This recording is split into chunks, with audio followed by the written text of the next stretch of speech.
लुगडे आले होते माय 17 गाठी.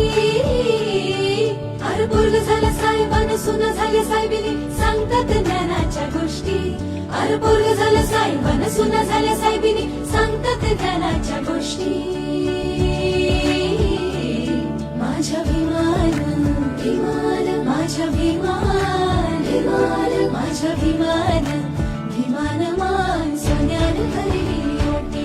माझ्या भीमान भीमान मान सोन्यान भरली ओटी. हे असाच घास दिला भीमान झकास वाटी वाटी. असाच घास दिला भीमान झकास वाटी वाटी. माझ्या भीमान भीमान माझ्या भीमान भीमान माझ्या भीमान भीमान मान सोन्यान भरली ओटी. माझ्या भीमान भीमान मान सोन्यान